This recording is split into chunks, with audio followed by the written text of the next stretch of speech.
Hello guys, welcome to our channel software engineer. ఈరోజు ఇంకొక real incident అయితే నేను మీకు చెప్పబోతున్నాను. అండ్ ఈ రియల్ ఇన్సిడెంట్స్ నేను ఎందుకు చెప్తున్నానంటే ఇది అందరికీ కూడా ఉపయోగపడుతుంది, ఎవరు విన్నా కూడా.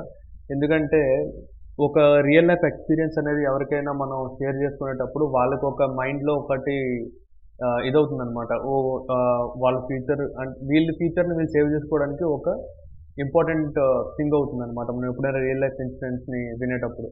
ఒకరికి అలా జరిగిందంటే మనకి జరిగే ఛాన్స్ ఉంది, మనకు కూడా అలా జరుగుతుందని కాదు, మనకు కూడా జరిగే ఛాన్స్ ఉంది, కాబట్టి మనం జాగ్రత్త పడవచ్చు అనమాట.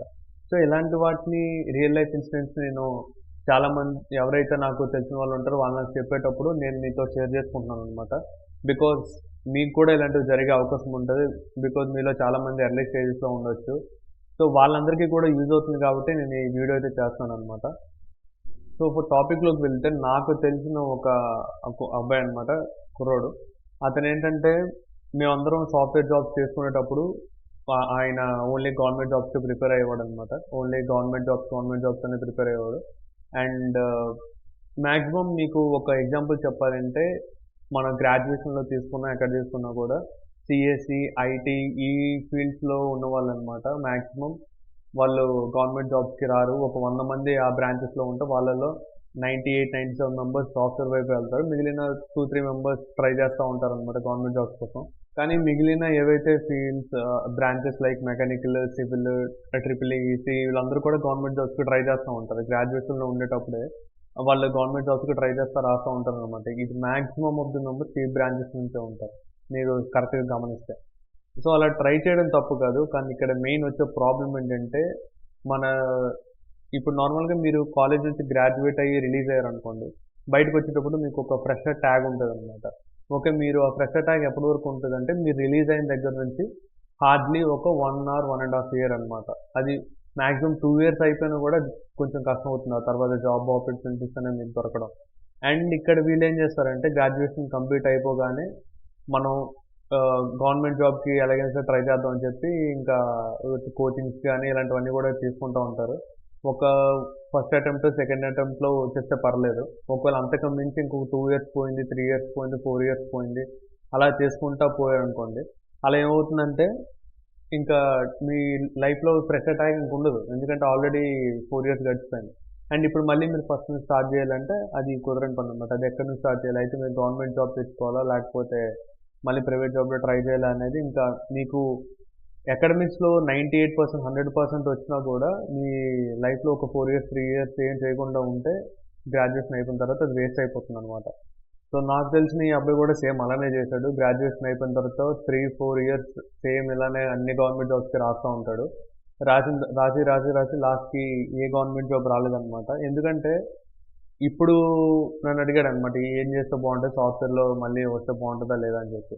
కానీ ఇప్పుడు నేర్చుకున్నా కూడా సాఫ్ట్వేర్లో ఒకవేళ మంచి ఫ్రెషర్గా లోపలికి వెళ్ళాలన్నా కూడా నీ ఇంటర్వ్యూకి వెళ్ళేటప్పుడు నీ దగ్గర మంచి నాలెడ్జ్ ఉండాలన్నమాట. ప్రోగ్రామింగ్ స్కిల్స్ కానీ మీరు కరెక్ట్గా ఇంటర్వ్యూలో చెప్తే 3 years వాళ్ళు ఏమనుకోరు, ఓకే స్కిల్ ఉంది, నాలెడ్జ్ ఉంది అని చెప్పి. ఏ స్కిల్, నాలెడ్జ్ లేకుండా ఈ 3 years, 4 years వేస్ట్ అయిపోయి మళ్ళీ ఇప్పుడు సాఫ్ట్వేర్ జాబ్ అంటే చాలా కష్టం కదా. సో ఇప్పుడు ఆయన మళ్ళీ ప్రోగ్రామింగ్స్ అంటే ఇలాంటివన్నీ నేర్చుకొని మళ్ళీ ట్రై చేస్తున్నాడు అనమాట. ఈ 3 years ఏదైతే వేస్ట్ అయిపోయిందో అది మళ్ళీ తనకు వెనక్కి రాదు. సో ఇక్కడ నేను మీకు ఇచ్చే సజెషన్ ఏంటంటే ఇలాంటి సిచ్యువేషన్స్లో ఎవరైతే మీరు ఉంటారో ఫస్ట్ ఆఫ్ ఆల్ మీరు ఏం చేయాలంటే గ్రాడ్యుయేషన్ అయిపోగానే మీరు ట్రైల్ చేయాలనుకోండి. మీ గ్రాడ్యుయేషన్ నుంచి మీకు తెలిసే ఉంటుంది ఏ గవర్నమెంట్ జాబ్ ట్రై చేస్తే వస్తుంది, ఏ గవర్నమెంట్ జాబ్ ట్రై చేస్తే రాదు. మీకు ఒక గోల్ ఉంటుంది ఏ ట్రై చేయాలి. సో దానికోసం ట్రై చేసేటప్పుడు మీరు ఏంటంటే ఈ సాఫ్ట్వేర్ ఫీల్డ్స్లో మీకు ఒకవేళ జాబ్ వస్తే మీరు ఏ బ్రాంచ్ అయినా కానివ్వండి అది తీసేసుకోండి ఫస్ట్. మీరు ఎందుకంటే ఫ్రెషర్గా ఉండేటప్పుడు మీకు ఫస్ట్ 1 or 2 years అంత వర్కే ఉండదు. అది చాలా రేర్ కేసెస్లో చాలా కంపెనీస్లో హెవీ వర్క్ ఉంటుంది అనమాట.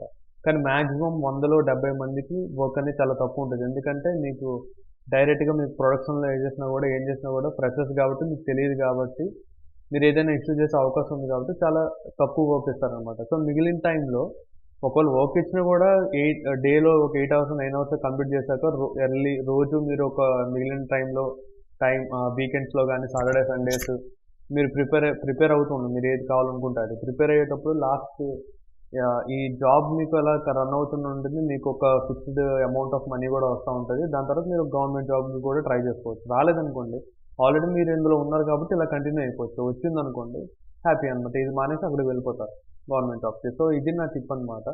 మీరు ఇది మానేసి అది మానేసి ఇది ఏది చేయకండి. ఒకవేళ చేయాలని మీకు ఇంట్రెస్ట్ ఉంటే సాఫ్ట్‌వేర్‌లోనే ఉండిపోండి. ఒకవేళ గవర్నమెంట్ జాబ్ ట్రై చేయాలనుకుంటే ఇది జాబ్ చేస్తూ ట్రై చేసుకోండి. అది నేను చెప్పేదనమాట. ఎందుకంటే మీ లైఫ్‌లో ఏది వేస్ట్ అవ్వదనమాట ఇయర్స్ అనేవి. సో అది నా సజెషన్ అనమాట. అతనిలాగా మీరు వేస్ట్ చేసుకోకూడదు అనేసి నాకు అనిపించి నేనైతే వీడియో చేస్తున్నాను. ఇది నేను ఈరోజు మీకు చెప్పాలనుకునే అడ్వైస్ అండ్ ఇవ్వాలనుకునే టిప్ అనమాట. So that's it for today.